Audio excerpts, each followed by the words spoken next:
I'm Paranormal Pete, and I'm on a journey to seek answers to the questions that have crossed all of our minds.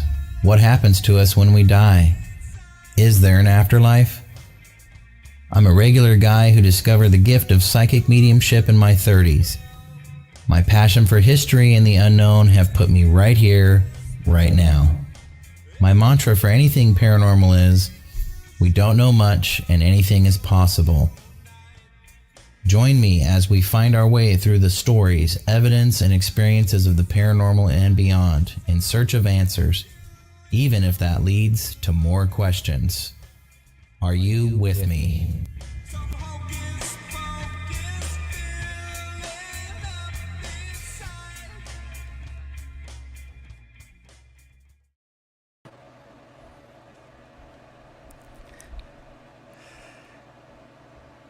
All right, everybody, welcome to the Paranormal Pete Show. I'm your host, Pete Orbea, and we're here on WLTK-DB.com. And thanks for joining us tonight. And I'm on the ones and twos tonight. We'll see what happens, me and technology. But welcome to the show. This is episode 81. I can't believe it. We just keep going. The show just keeps going here. And a big thanks to all the listeners out there for all the support and following and watching and listening each week. It's very humbling. But tonight we have a very special guest tonight. And my goodness, just in time for Halloween and everyone's feeling spooky, talking about spooky things. Well, we've got quite the story to talk about tonight with author Clete Keith. We're going to be talking about the book Ghosts of Greystone Beverly Hills. And this is such an interesting book. There's hundreds of documented paranormal reports in this location. And so we're going to be talking to the guy who put it all together and was also there as an employee for some time. So I really look forward to talking to Clete. A couple shout outs to station manager and host of Haunted Voices, Todd Bates. Thanks for all that you do for the station. And he's got a new book out, A Haunted Voice. So look that up by author Todd Bates. And also a great friend and producer of the show, Michael Beers. Thanks for everything you do for the show. Again, I start out every show this way. If you like the intro music, that's my band Steady Rock Cosmonaut. Look us up, steadyrockcosmonaut.com. That's a song called Magic off of our first album, and that's called The Sleeper Awakens. So steadyrockcosmonaut.com. We got a show next Friday in Bremerton at the Charleston Theater. Hopefully you can come out and check us out. It's going to be a spectacle, we'll say. It's going to be a lot of fun. We're playing with Get Your Ass to Mars and Red Feet. So if you haven't seen those guys yet, come check it out. It's going to be a great show. If you haven't gone through the website yet, go through it now, WLTK-DB.com. There's a little game you can play in there. If you can find all the ghosts throughout the website, then you'll get a 31% off coupon for the station store. So just in time to get your hoodies for the fall nip that's, I think, hitting everybody now. It's certainly a dark and stormy night up here in the Seattle area. Make sure you also get the station app. Just look up WLTK-DB wherever you get your apps from. You can listen to live shows, you can listen to past shows, and access to a lot of different content. We got 22 shows on the station here, so there's a lot of really cool content, from cryptids to true crime to metaphysical to ghost paranormal investigation, and self-healing, things like that. There's a lot of great stuff on the station, so I hope you check out other shows. If you like mine, I will guarantee you'll like other shows that are on the station here. Coming up, and I've also got a Podbean channel as well. Just look up Paranormal Pete Show if you want to catch up on past shows. I'm way behind on uploading, but I'll get there. So coming up on the show next week, I've got Genevieve St. Clair, who's a renowned hypnotist and in the world of hypnotism, and there's a lot of crossover in the paranormal there. So I'm excited to be bringing her on the show. A week after that, I've got a great friend of the show, medium Sarah Lemos, coming on. We're going to be talking about Ghost Town Terror and the new show that she was on, and that was a pretty crazy show. So we're going to be talking to her about that, and also coming up to Port Gamble for the Ghost Conference here. I've also got fellow host here on WLTK-DB, Kelly Brickle of the Psychic Hour. She'll be coming on later in November. But I've got the Port Gamble Ghost Conference coming up November 11th through 13th. We're selling a ton of tickets. We've just got an amazing lineup of speakers and classes this year. And then the oldies but goodies, the great places we get to investigate throughout the weekend. So I'm really looking forward to that. Go to portgamble.com. Go to the events tab. You'll see the Ghost Conference. That's where you can get tickets and see what's all going to be going on there. And there's also lodging specials if you're looking to grab a place to stay to come to the conference. I've also got Ghost Walk tours going on here in Little Port Gamble. If you didn't know, it's right across Puget Sound from Seattle. It's a little old sawmill town. It's one of Washington's oldest towns, and there are a lot of long-term residents still here. And it's great this time of year. So go to portgambleparanormal.com to check out upcoming dates. I am sold out through Halloween, but I think I have room in November and December and then through April as well. So portgambleparanormal.com. Well, without further ado, because I want to get into this tonight, because I think there's a lot to talk about, we're going to be bringing on author Clete Keith, and he's done much more than just write a book. He's an actor, director, he's a writer. We were just talking before the show, he likes to play music. So, again, another person in the paranormal that plays music, just saying. Maybe there's a connection there. But Clete began his entertainment career at age 17, acting in Repertory Theater. While in theater, Clete sharpened his skills not only as an actor, but also began writing and directing. His career continued with numerous television roles. Clete's first film, which he wrote, starred in, and co-directed, was Dead Silence, a.k.a. STARDUMB, and that's dumb with D-U-M-B, a finalist at the Santa Barbara Film Festival. He also wrote and starred in The Fool. It's a 35mm film. It was a finalist at both the Palm Springs Short Film Festival and the Hollywood Film Festival. Later that year, The Fool was rated one of the top 5 most watched short films on the Sci-Fi channel. So cool. Clete wrote, starred in, and directed in the film Instant Trauma. Trauma won Best Mockumentary at the New York International Film and Video Festival and was highlighted at the Nashville Film Festival with a panel discussion about the film. Instant Trauma also landed Clete a seat on the writers' panel at the Sedona Film Festival, which included Ron Bass, Bo Goldman, and writer-director Daniel Petrie Jr., and the highlighted film of this sold-out symposium. Clete then wrote and directed the feature 3 Days Blind, which won the Best Comedy Feature in the Toronto World of Comedy International Film Festival. In late 2010, Clete finished the screenplay GINORMOUS, a script about 2 characters who are completely different in height, background, and age, but have a common bond in their hearts. He then turned his pen to the theater, and he wrote The Different Shades of Hugh. Hugh had a 9-week run in Los Angeles, capping it off with an excellent review from the Los Angeles Times. He went on to write 4 more plays, Elephant in the Room, Antique White, Life Support, and his latest, Royal. And in 2020, he released his book, Ghost of Greystone Beverly Hills. Let's give a big Paranormal Pete Show welcome to Clete Keith. Welcome. Thank you so much, Pete. Great to be here. Yeah, so happy to have you on here. We got a few people checking in. Jackie saying hello. She was at OC Paracon with us. I remember that. I remember Yeah. Jackie. Nice to And see you. Mary, she's in Hi Pete. She has her tickets. Oh, she must be coming to the Ghost Conference. All Awesome. right. Thanks for Awesome. watching, Mary.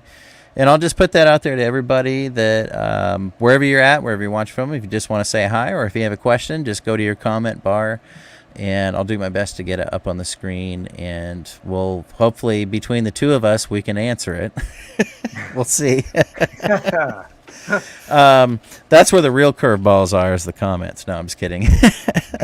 This audience is great. They always have great questions.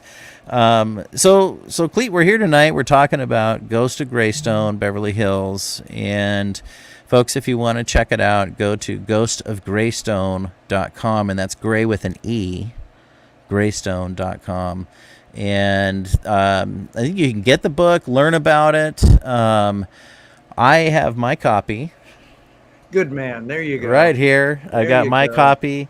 I've started in on it, and I really love how you've laid out the book, how you decided to write it. And Was you basically take people through the house. You go to every room in this place, and you've compiled all of these extensive interviews you've done and follow-ups and including some of your own experiences. But was that purposeful for you to lay the book out in a way that's like a tour of the house? Yeah, what happened was there were so many stories that it's a 46,000 square foot mansion. It's Right. huge, right? 55 rooms, 67 altogether. So that means That's walk-in insane. closets. Yeah, it's enormous. So when I decided I was going to just tell the truth about what I witnessed, what my friends witnessed at this place, at this location, I decided, how am I going to do this? There's so many stories.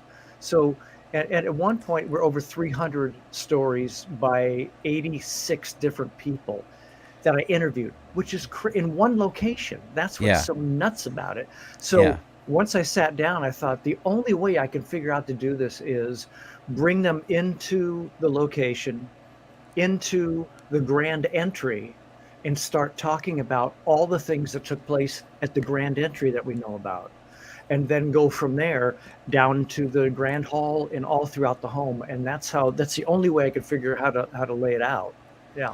Yeah, and it really does make. I would have not have thought of that, by the way, but You don't know that. How dare you? I would not. I don't think I would have thought of that, but it really makes sense. And so I do tours, and that's kind of that's kind of how I do my tours. If I'm doing a tour of like the Walker Ames house here in Port Gamble, we're going through each room, and I'm telling the stories in each of those rooms within that location. But I mean, this is like a massive, compound almost. Yeah. What's your history there? Like, how did you become familiar with it? How did you get into the Greystone? How did you get into it? Well, I never planned on working there. A friend of mine was working for the city of Beverly Hills, and he said, come meet me at one of the events that he was working on. I went there, I helped him at the event, and suddenly the city said they would hire me if I wanted to. So I went. I wanted to be a writer, I wanted to be an actor, and I was doing all that stuff. But in the meantime, I thought, you know what? I just finished a film, one of the worst films, by the way, in the history of filmdom. I'm not kidding. I worked in a movie called Cabin Boy. And those of you who've seen it know exactly what I'm saying. I know, I've seen it. It's just the worst film. And with Chris Elliott, and so they were great guys and all this stuff. But I did work on that movie, and they shot up at Greystone at one point. I didn't shoot there; I was working on the visual effects. But then eventually, I found out. I went, "Oh my God, that's the same place where they shot some of Cabin Boy." So the city hired me. I was working on events, so I did an art show, a design show, a car show that was up there at one point. And along with working with the ranger program, I would become a ranger for specific, usually filming, which I loved because that's what I wanted to do. So even if it was my day off, I put on my uniform and go up there and stand around and act like I knew what I was doing, just so I could watch them film, right? So then that was in 1998, and I had zero interest in ghosts. The paranormal, I had interest because I had had UFO things happen to me that were interesting when I was growing up and further into my adult life. So that was paranormal, but it wasn't ghosts. Right. So when I went when I went to Greystone, and I had no clue, and then one day something happened, I went, "Uh-oh, I think this place is haunted." So that's how it started, and then that was like month one. And I was there 22 years. So wow. And so, like, what was? We're gonna get into the history of the place because that's super interesting to me. But what was like your first, bit of activity that you experienced that you were like, all right, okay, there's something going on here, more than just like what you just described of, oh, this place might be haunted. But what was that first thing did you see something? Did you hear something? What happened? Okay. So the first event that took place was I just started working there. It was month one, and they said, why don't you go up to the mansion? They're shooting a Sprite commercial. And so you can see how the layout and what they're doing. Well, little did I know that at that time, that was 1998, and they were treating the house horribly. They didn't really set up the ranger program to be stewards to take care of the home. Okay. It was just like the guy, Steve Clark, who became one of my best friends, who started work at the same time I did. He didn't know all the rules. He did as best as he could, but he didn't know. So they were inside the house throwing stuff on the marble floors and the beautiful wooden floors up in the second story. And so this guy was up in I think it was Patrick's room in the second story, and there was the milk crates that you have, like the plastic milk crates that people sometimes snake and take home or whatever. Yeah. So this guy was putting all these cords, wrapping these cords and throwing them into this crate. And at one point he took the crate and threw it down on the floor, went to another one. And I think the spirits had enough of this guy, and this crate moved right across the room in front of him on the floor, all the way across. And he went out, and I was walking up. He runs out of the front door and goes, F this place, this place is F. And he ran out and never came back. Just ran away. And I looked at my buddy Steve, who I just met, and I go, what was that about? And he goes, I think this place is haunted. And that's how we started. And by the way, Steve Clark, who became a senior ranger and was there 20 years, like with me, he had the gift. So, Pete, I can't tell you how many people have worked there and are still working there now. Well, I shouldn't say that, but there's a guy there who has the gift, who works there. And when you have the gift at that location, they do everything they can to try to get your attention. I don't have the gift. I didn't have that, luckily, to be honest. Steve Clark's, journey was filled with them trying to connect with him. Crazy. Wow. Yeah. Yeah, indeed. Over your 20 years there, that is a significant amount of time. If like that's way longer than a case study typically is, and so you spent all that time there. How would you say the activity and the location, whether you're witnessing or other witnesses, did it change over that 20 years? Like, did it get stronger, lesser, kind of how did that flow? First of all, excellent question, Pete. Nobody's ever asked me. Can't tell you how many podcasts. That's one of the best questions I've been asked. Awesome. So it's, yes, over the years, the crazy thing about it was at the beginning, I didn't know anything. Steve didn't know anything, and he had something happen to him. Right. So he's like, I don't know what's going on. I think this place has ghosts. I'm going, well, yeah, that guy ran out. And he had another thing happen to him where he was going into the mansion and he put on the alarm and left and went out to the courtyard and looked up, and one of the windows were open in the servants' wing. And he's like, God, I thought I closed that. So he takes the alarm off, goes in there. It's like you have to crank it closed and then lock it. And then he came back, put on the alarm, walks back out, and it's open again. That happened to be the same room where a woman hung herself. He didn't know that, knew nothing about that, and just went, I'm not going back in there tonight. He had a boss that was a real difficult guy, and everything's supposed to be locked. Nobody goes inside, all that stuff. So it was really put Steve in peril because he didn't know what he should do. But so over the years, the thing that really ramped it up was in the early years, 60s, 70s, 80s, nobody went into that mansion. It was usually closed unless they were filming. If they filmed, it was open, never to the public, just to the crew to come in.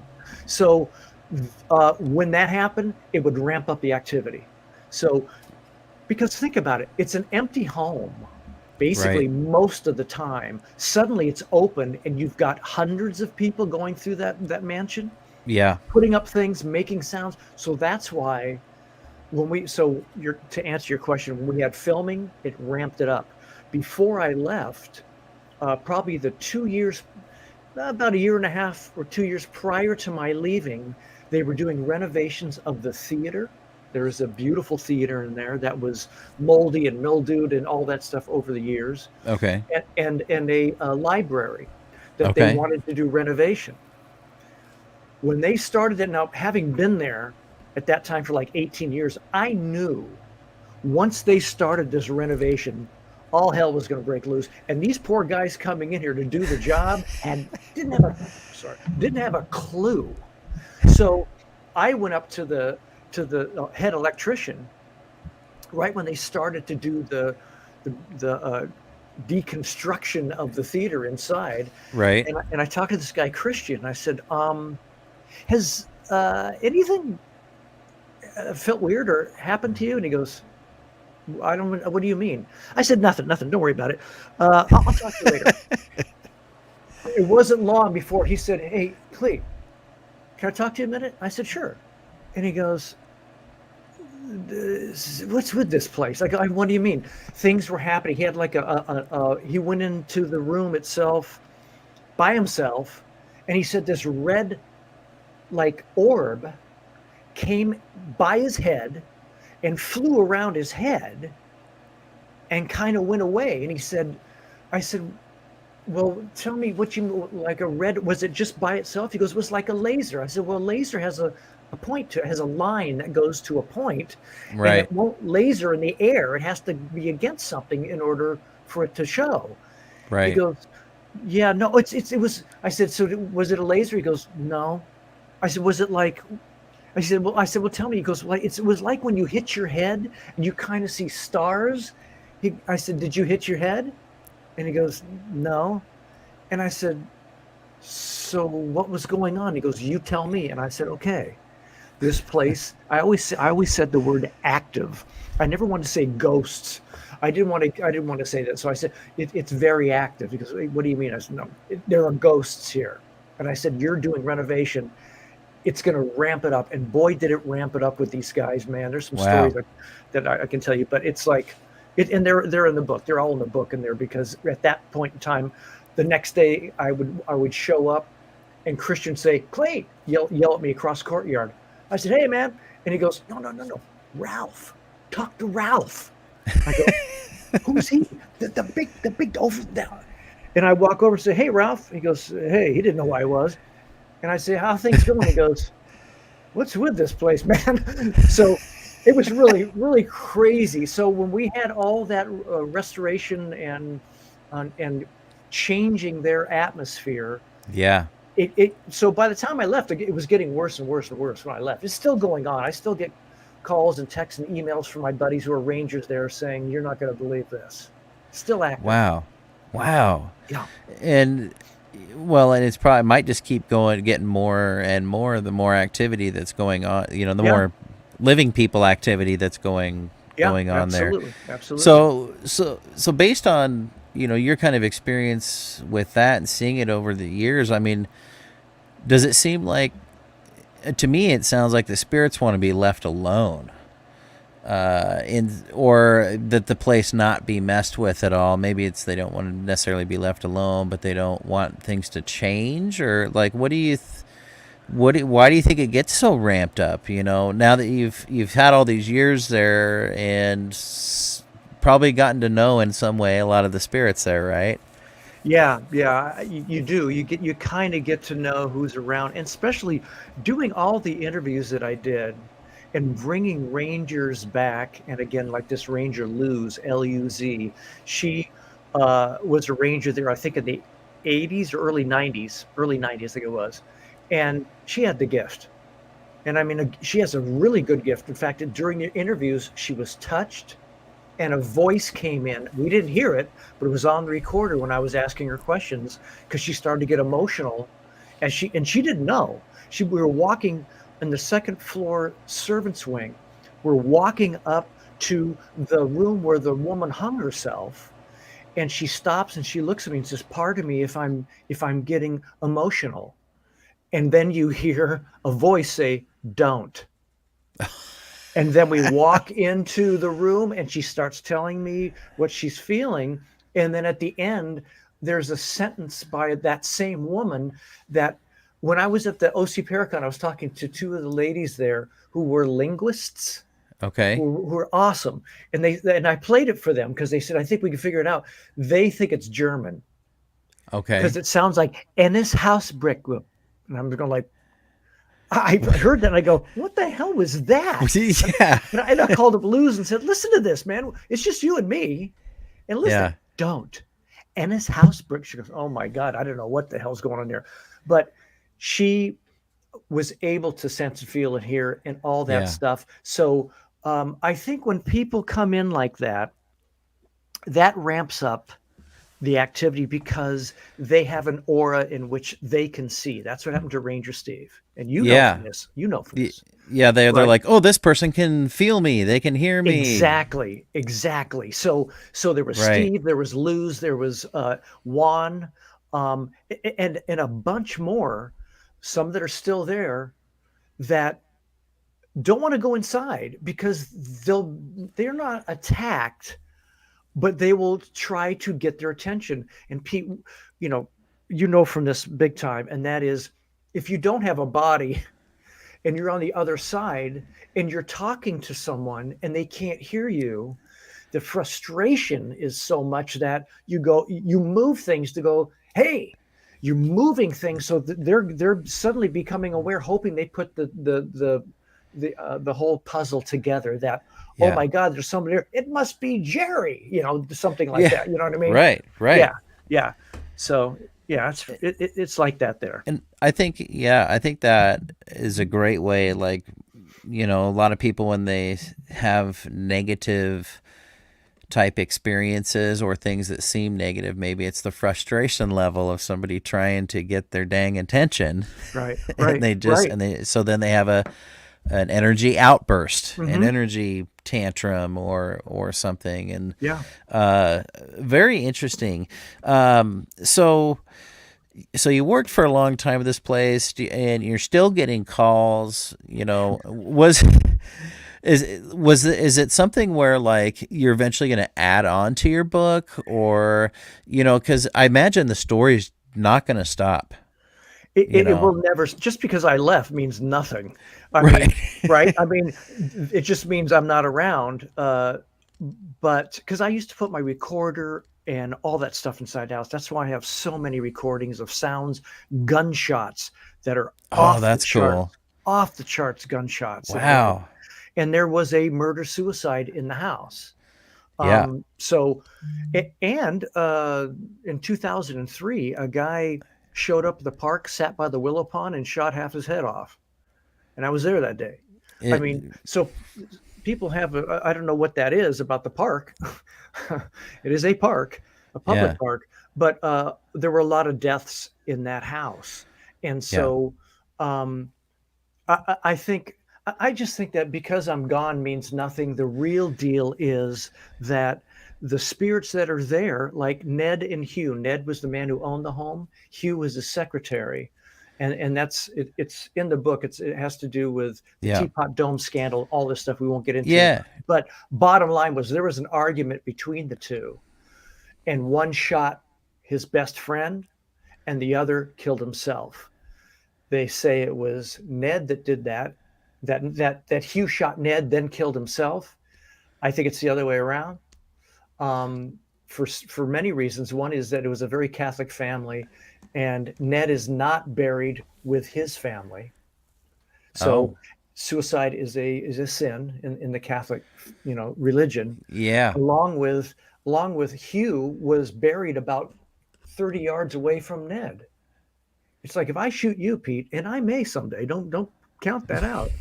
If I was to do that to you, do you think your family would have me 30 yards away from you in the same cemetery? It doesn't make sense. They were best friends. It happened, and they are still in that house. Crazy. And I know that because I did a spirit box session, which I didn't believe in. I bought the thing, didn't believe in it. I did it with my buddy Dan, who's a senior ranger there now. We walked in the living room, and I asked, "Is there anybody here?" And you hear through the Ned, clear as day. And then I went, "Oh my! He said Ned. Ned, was that you? If that was you, say that again." You hear him go, "Ned," in the background. Then you hear in a different voice, "Hugh," the other guy who was killed. So they're in Wow. there. They're still in there. That's awesome. Let's get more into that. We're going to take a quick station break here on WLTK-DB. When we come back, let's get more into that. And then I also wanted to ask you about some of the other deaths that had taken place there, because there's a bit of a theme, it seems, of who, what was happening there. Yeah. So we're on the Paranormal Pete Show, episode 81, with special guest author Clete Keith. We're talking about the ghost of Greystone Beverly Hills. We'll be right back here. I'm your host, Peter Orbea. Stick around.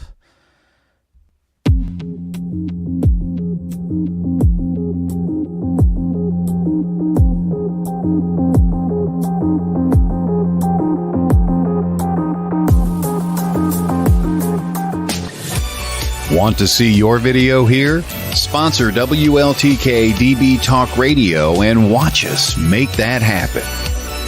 With your paid sponsorship of $80, you receive a professional produced audio, video, and banner placement on our station. Not only does your sponsorship air during our live shows, but also replayed on our podcast and heard by hundreds of like-minded people. Visit WLTK-DB.com to get started and find out just how hard we work to get you noticed.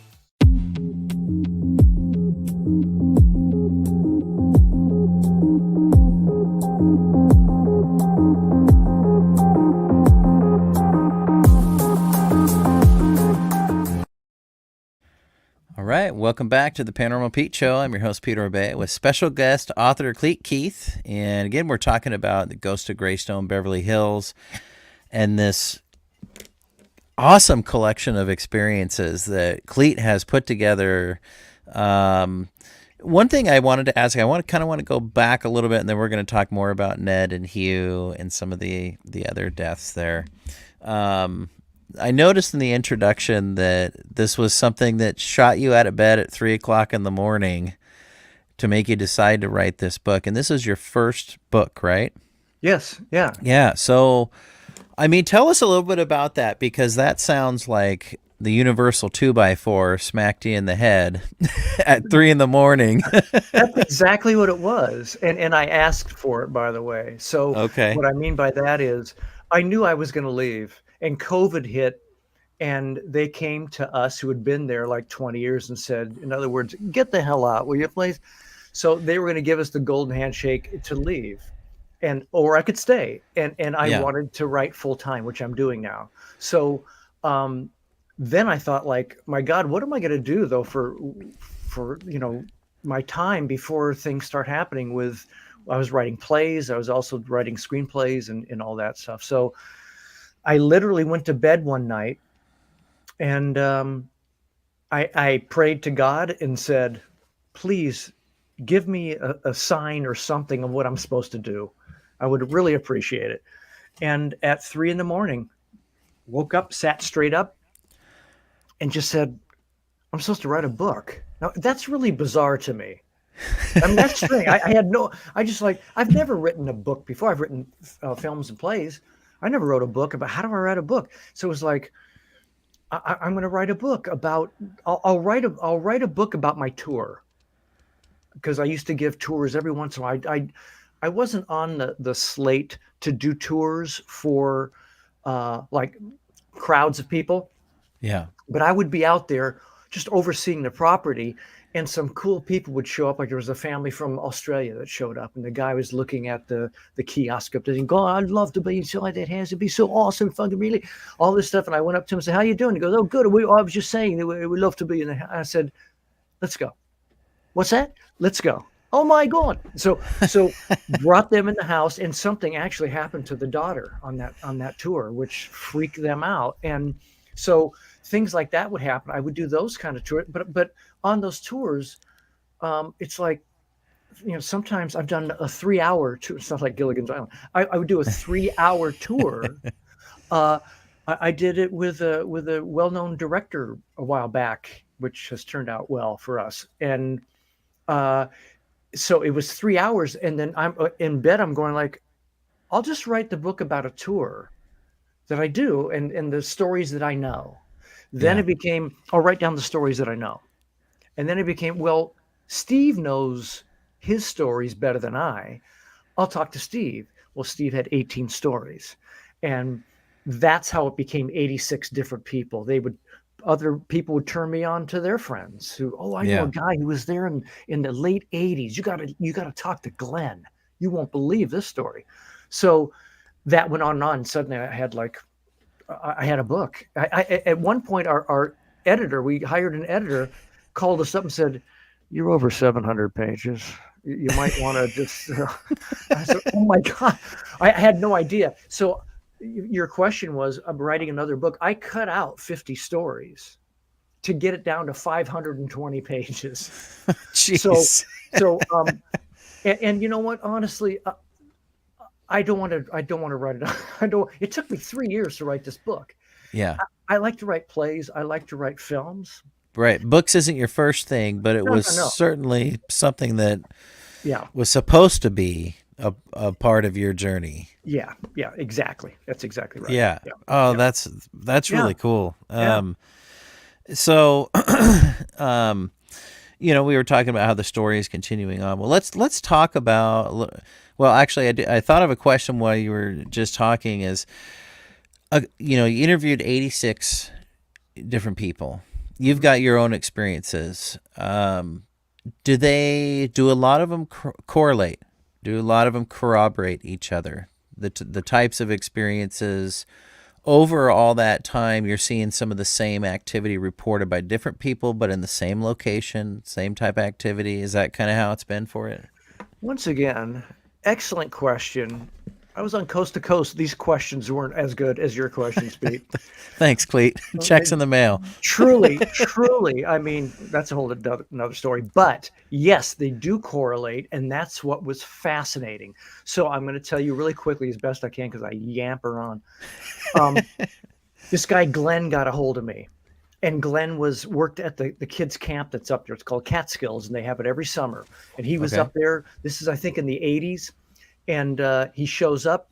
He goes up. There's a firehouse is on the property. They had their own firehouse, which was my last office when I was working there. Okay. He goes into the office, gets his clipboard. He's getting ready for the morning. It's before the park's open. Walks out on the balcony because he had to go upstairs. He looks across the way to the rooftop of the recreation wing, and he sees a little girl standing there. Oh man! And he's like, she's in a white dress. And this is during the day. And he's looking at her like, first of all, who is that? Yeah. Secondly, why is she on the roof? Where are her parents? How did she get in the park? The park's closed. And he's like, hey, he starts to walk over to a staircase to get down from the top of the firehouse. As he walks down that staircase, he looks back. He sees her climb the balustrades, like the balustrades. Yeah. And jumps off. Jumps off the roof into the courtyard. And those courtyard doors are closed for him. He can't see. And he trips out. And he's telling me a story like, oh my God, I think she died, or what the heck? He goes over, opens the door. She's not there. He thinks she's run out of the courtyard. She's wounded. Other guys show up for the morning, and he goes, go up top to the top parking lot. You go around there to the left side, to the west side of the mansion. He's panicked, nowhere to be found. He tells me a story. He goes, I swear to God, this is real. I go, I trust you. Well, not long after that, I get a notification from a friend of mine said, you got to call this other woman. I call her, and she says, I worked at Catskills. I said, okay. She goes, I used to go up, my office was with Glenn up in the firehouse. I said, okay. And she said, I had a morning where the kids were out in the balcony of my office upstairs. Mm-hmm. They were painting and crayoning. And she goes, I'm inside getting the whole schedule ready for the day. And they scream. They shriek. And she said, I was a lifeguard. I know what that shriek is. And she said, so I run out, and this is like a horror movie. She runs out, they've stopped screaming, and they're all pointing up to the roof. That roof. And she looks across, she's like, what? she jumped. And they she saw goes, her too. they saw her too. In the white dress, same thing. So the question becomes, I didn't figure out, but I found out, I think her name is Emily.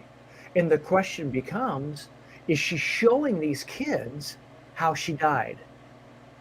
Or showing anybody how she died? Or is she just having fun and making people go like, oh my God, and go nuts, right? We thought she fell out of a window down to the terrace out in the front of the house. But then suddenly these two stories come up, and I'm not so sure that's what took place. And that maybe you're seeing that piece of history Yes. Reenacted, which yes. to me would be more like a residual haunting. It's being relived. Yeah. And if it's intelligent and she's showing the kids how she died or trying to scare people, that shows an intelligence and a little bit of mischievousness there. But and Pete, there are probably 6 stories about Emily. If I could tell you one real quick one. Yeah, of course. This is why we got you on, Clete, so you can tell us the good stuff. Okay, this is how I found out her name, and this is a trip. They're getting ready for a film shoot, so it's a scout, which means probably 20 to 30 people go through the whole park and say, we're going to do this here, we'll do that there. Okay, and if we're okay with it, we mark it down, say, okay, we move on. We went inside the mansion. They're in the mansion. They're all together. And I see this one woman who's standing with them just go and stare at me. And I go, uh-oh, that's not good. I knew something had happened to her. So I try to sneak away. And she goes, excuse me. I go, yeah. And she says, can I talk to you a minute? I go, yeah, sure. And she takes me aside. And she goes, is this place, you know? And I go, no, I don't. I said, I don't know. Because I didn't want to lead her on to anything. I said, no, I don't. She said, is it haunted? And I said, why do you ask? And she said, ever since I was a little girl, I could see, hear, feel, sense spirits. But when I turned 15, I shut that down because I couldn't take it anymore. But when I came here and I'm standing here with the crew, I look over and this little girl runs at me and says, my name is Emily. It's Emily. My name is Emily. And she said, I looked at her and I looked at the people who were with me. They didn't respond to her. So I walked behind this wall and I said, okay, your name's Emily. Don't do this to me. Stay away from me. You stay away from me. So she says, so my question is this place haunted? And I said, yes. Did a little girl die here? I said, yes. Was her name Emily? I said, we don't know. She goes, it's Emily. So from then on, I would go in the house, say, Emily, it's Clete. I'm here, honey. I'm going to go through. I would always talk to her. That's and so cool. She was seen by Ranger Chan, who has had too many things happen to him, and he's not into it. And he would show up at the front door and looked in the front grand entry door. These are all in the book, by the way, not to plug the book, but the stories are fascinating. To me, someone who I wasn't into the paranormal, I was fascinated by it. Yeah. And he looks in the front door that's glass and sees this little girl standing straight ahead past the grand entry into the card room. And she's standing there backlit by a door that's glass. And he looks at her and just goes like, what? Opens the door, comes in. He thinks it's a real girl. Yeah. She's standing there. He has no reason to believe she's a ghost. And he's like looking at her like, he gets on the radio and says to Steve, do you have any filming here today? And Steve goes, no. Why? Because he knows the place is nuts. And Chan says, I'll get back to you. Starts down the stairs toward Emily, and she runs behind this wall. He goes and looks behind the wall, and she's not there. And he's like, oh no. Then he knew something's up. Yeah. She has been seen by a lot of people now. So yeah. Wow. Yeah. And what strikes me too is, hearing stories from other locations and right here where I'm at in Port Gamble, it seems like children's spirits they're much more interactive or can be seen or experienced more. I don't know why, but like here in Port Gamble, there's a young girl, Annabelle, which when that movie came out, then everyone's like, oh yeah, Gamble girl. Yeah. Right. Well, she's totally not like that doll. But she's the one that most people hear, and will hear responses to questions. She'll answer, and so it's interesting to me that there's a young girl who's very adept at being a spirit, I guess is a good way to say it. She's knows what to do and can be seen, and is interacts Right. in a way. Mm-hmm. So one thing I wanted to ask was, you mentioned in the book, some possible things that, might predate the house, that might be contributing to all the activity, possible burial grounds, portals. You talk about portals in the book. And there was a lot of suicide there. Yeah.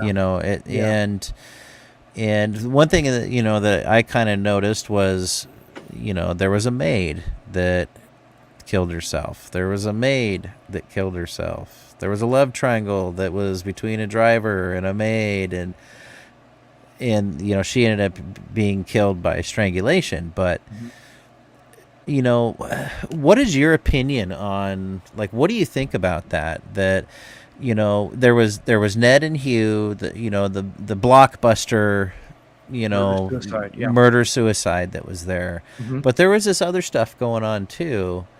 What's your opinion on, could there be something that you think is playing with people to where they just go over the edge, and that's a bad pun, but you know what I mean? Like, where it messes with them, and like, is that any way a possibility contributing to Hugh and Ned's story? Yeah. I mean, what do you think? Well, it is a possible factor. Because I did a lot of thinking about that. It obviously was Indian land, right? It was Indians owned the land originally. Then it became Mexican land, and there was a woman who was a security guard for a movie that was shooting there that had to stay overnight, and she was down by the front gate, and she said right around midnight she heard this, and she's looking like, what is that? And around the corner comes a guy on a horse with a sombrero. Little out of place. Yeah. Little out of place. Yeah. With a sombrero, a Mexican guy with chaps and the whole thing. She said on this beautiful, I did this through interpretation. I had a woman talk. She only spoke Spanish. Beautiful white horse with gray. I mean, she was very specific. And he came down. The sombrero was like this. And so she was just standing there. And I asked her, did you soil yourself? Because who would not? Yeah. Right? I mean, it's midnight, and here comes a horse and a guy, and you're like, huh? So, yeah. And he stopped. She had a flashlight. He went off that road onto another road that leads down to like the stable area where horses were kept at their time, not now. Yeah. Yeah. And she went up to the mountain and put her flashlight on it. The flashlight didn't work. Once the horse cleared the area, the flashlight came on. Of course. Interesting, right? So my point is, this was she said it was a Mexican guy on the horse. Yeah. But when you think of the stories, and it's kind of in the book, I didn't do a whole background, huge, long thing about the family, enough so but It was really about the spirits, right? But the Teapot Dome scandal, the Edward L. Doheny, the father of Ned, was a oil baron. At one point, it was Ned Doheny and his dad, Edward, and the Rockefellers. So it was the Dohenys and the Rockefellers, the most powerful men in the world, right? Yep. So, and that all started to crumble. A lot of pressure. A lot of public pressure, a lot of internal pressure, which boiled down to Ned and Hugh. And that's in you can read about that. So there was that. So that's enough pressure to make you snap, especially back at that time. I would think so. And I thought, interesting date that took place because February 16th, 1929, because that's also the day of the stock market crash, right? I believe it is. Or the start of it. It's Yeah. in that era, right there. Yep. Yeah. And yeah, 2 days, absolutely. and then 2 days after the Valentine's Day massacre over in Chicago. That's probably nothing to do with it, but it's just interesting. It's all right around that time. But lots of things happening like that. Yeah. And so with that kind of pressure coming on Ned and Hugh, Yeah. who delivered some money to the Secretary of the Interior, which was found out, now they're going to go after E.L. Doheny, the father. Yep. The pressure was on Ned, his son, and his secretary, Hugh, that delivered the money, and they didn't think Hugh could handle a trial, that he would snap. So Yeah. that was a concern, and they had an argument about it, and that's what happened there. Was it caused by spirits? We don't know. But here's the interesting thing also, and that is, did that confrontation and murder-suicide open a portal within the building? This is your kind of thing. You're into this stuff. Well, Right? I don't know about portals so much because I Okay. need to experience one for Okay. myself, But right? guess what? You know what, Pete? Honestly, you can experience portals, I guess. There is one inside the mansion, but Yeah. I didn't know that. It was only till Peter James showed up, who was a famous psychic, and he said, "Do you know you have a portal up in that corner?" I said, "Really?" Then 15 years later, I brought Chris Fleming in, and he points to the same area and says, "Do you know you have a portal in there?" Point being, a portal is a spirit highway, right? Yeah. It allows ghosts to come and go as they please into that realm. Well, Yeah. was that there prior to that murder-suicide that maybe influenced the murder-suicide? I think that's your question. Yep. Right? Kind of? Yeah. Yeah. Yeah, and I think that it's all very plausible, and it's all possible. Yeah. And did that act of between Hugh and Ned, the frustration, the energy expensed, like is that, I think that's what you were kind of alluding to, is that incident and the energy, the psychic energy between those two guys that came out could have imprinted that area and affected Absolutely. it. And so let me ask this might help lead to more here, is in the quote unquote murder room, does everybody that goes in there say they feel weird? Like, where is that, like a place where all the mediums that go through there, all the people who are sensitive or not sensitive, do they go in this room and feel something like that? Like there's something always there, is my point, I guess. Right. So I'm not sure about the regular public that's gone through. Let's say we have a design show, or let's say we do just tours. Like I think they give tours January and February. The Rangers will give 20, 25 people at a time tours to go through the mansion. If they're told it's the murder room, Then sure. then they're going to go like, wait for the chills you get in the murder room.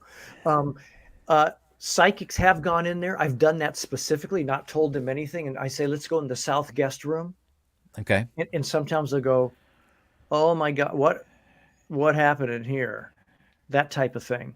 Yeah. Okay. So Yeah. there, people do pick up on energy, and I appreciate, Yeah. I appreciate the candor that you had with these people, and that you were conscious of trying to not bias them. And, I think that lends to more credible accounts and credible corroboration of accounts between people. Yeah. That's really cool. Not the murders, but well, let me ask this. So you started out as a skeptic, or maybe an open skeptic. Yeah. I was open. Yeah. You open to the possibility, but skeptical. Would you say that you're a believer now in the paranormal? I am a total believer now. I had one thing happen to me there when I was through my 22 years, but the amount of people that I talked to, and the evidence that I've captured with be it on film, be it on recorders. Like I said, I have so many gunshots going off, and I'll Yeah. send one to you, Pete, so you can hear it. Okay. Yeah, that'd be great. But it's like, it's echoey because the house is empty. It's so loud, and I think it's a residual from that night of the gunshots. Wow. It's wild. So all those things I've captured a lot. So when I go home and I put it on my computer, I'm like, and I'm hearing somebody say don't, and all these other things. I know there's something after this life, and the most of them are in the Greystone Mansion, by the way. You know, Right. That's crazy. like the Walker Ames house here in Port Gamble. Okay. That's where they all go. Well, not all of them, but so you're a total believer now. You've had all these experiences. What do you kind of, you put so much time and blood, sweat, and tears into this place working there. Mm-hmm. What do you kind of hope is the future of the place? Like, would you like to see, some good paranormal research, like a case study where people are gathering evidence over a long period of time and putting that all together? Would you like to see something like that? Or do you just want to see it preserved in the best way possible? Kind of what do you hope to see for the future of this place? Well, the cat's out of the bag with this location. I mean, the city tried to keep it quiet for so long, and understandably so. They do weddings there, for God's sakes, right? Can't sell weddings when there's ghosts. It's a little difficult. And by the way, the last 2 years, I was helping with weddings as well. Right. And it was really difficult because I wasn't supposed to talk about anything paranormal. And the bride and groom would say, "Is this place haunted?" And I go, in what way? I know why we get along so well, because I was in the wedding business for 10 years here in Port Gamble. Dear God, I'm sorry. And our church has a lot of activity, but we didn't really ever talk about it. Okay, well, exactly. That's exactly. So I mean, we had ghost adventures, ghost hunters, portals to hell. They all called to come in. This place is known throughout the world. I had two women that showed up from Norway that said this was on their bucket list. I Wow. mean, the Greystone Mansion. And by the way, she had a horrible experience, by the way. She had the gift. This one gal had the gift. She didn't tell me. And she walked in and she saw Emily peeking around at her from a room. Because I said, if anything ever happens, let me know and I'll walk you out. Don't run. You're my responsibility. We'll just walk out. Her friend didn't have the gift. So this woman, I won't say her name. She's in the book, though. She looks in the room and says, "I have to leave now." That was it. She was done. Over. And I said, "Okay." The other girl said, "I don't want to leave."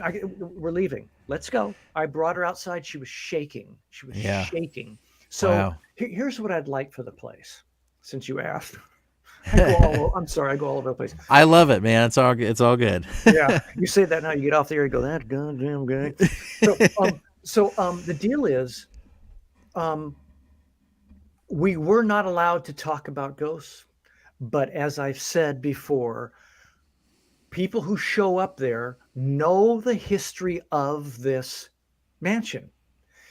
When I was working there, they'd walk up to me. They had two questions: is this place haunted, and where are the restrooms? That was it. It was never about the architecture. And this is so beautiful. How do you? It's Italian. Nothing like that. It was always those two questions. So they're well aware of this location. I had a lot of people saying, "How can you write this book? Is the city going to get upset?" I said, "The city knows already. The city manager who is there now is in the book."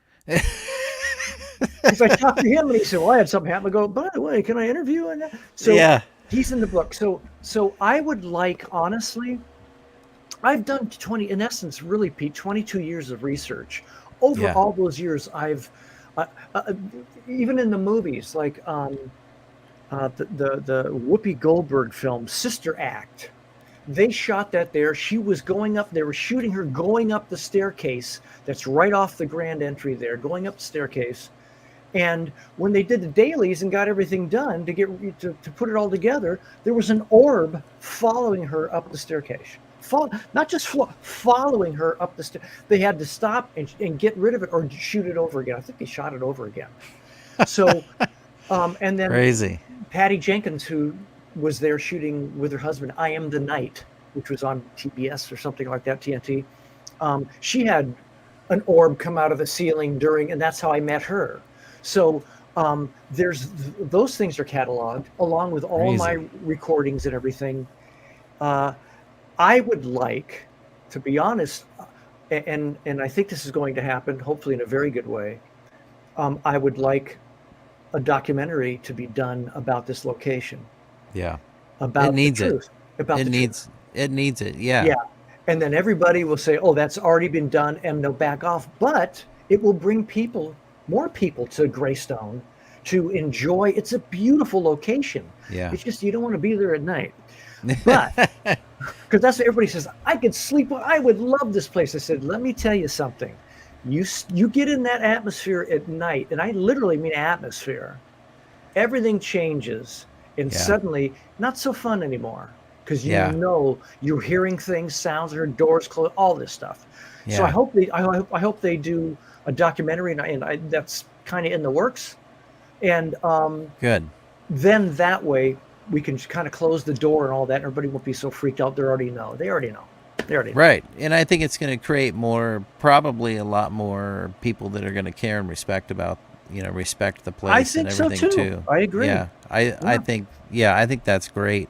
Well, shoot, we're out of time, so I'm going to have you back on sometime. We'll talk UFOs. And we'll talk. Okay. We'll talk some Bigfoot maybe too. I don't know. We'll talk about Sasquatch and all that stuff too. We didn't even get into that tonight. I wrote a film that I'm gonna get out there about Sasquatch. Then I will definitely have you back on, and we're gonna talk about that. But Clete, thanks so much for taking time out and talking about the book.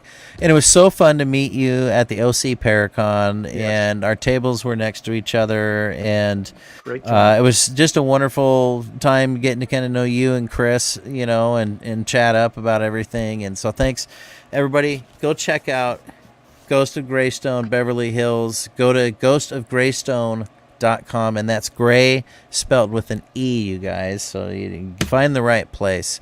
Go check out Clete's book, and check out everything he's got going on there on the website. And Clete, I wish you the best. And I'd love to have you back on again. I think we got a lot more to talk about. That'd be great. And so next week, guys, on the Paranormal Pete Show, I've got Genevieve St. Clair, and then the week after that, we've got medium Sarah Lamos coming on the show. She is awesome. Yeah, she's a lot of fun. Last time she was on, it was one of my favorites because we had a great time. But certainly enjoyed tonight's discussion, and I look forward to completing this book. So I've only gotten into it a little ways, and it's just so cool, you guys. You got to check this out. The book literally takes you through the house, and it's almost like you're there with Clete interviewing these people. And hearing these stories, and it's just so cool. You guys got to check it out. Thanks for watching the Paranormal Pete Show. We're here on WLTK-DB, and I'll see you guys next week, Tuesday, 8 p.m. Pacific, 11 p.m. Eastern, guys. And I leave the show with a toast every week that the past is history, the future is a mystery, but today's a gift because it's the present. And I hope, and I need to practice what I preach more, but everyone take a little time each week to be present. Don't worry about tomorrow. Quit regretting yesterday. Just be in the moment, live in the moment, hug the ones you're with, and just be there. But Clete, again, thanks. And everybody watching out there, thanks for watching and listening on WLTK-DB.com. I'm your host, Peter Obeya. We'll see you next week. See ya. Thank you, Pete.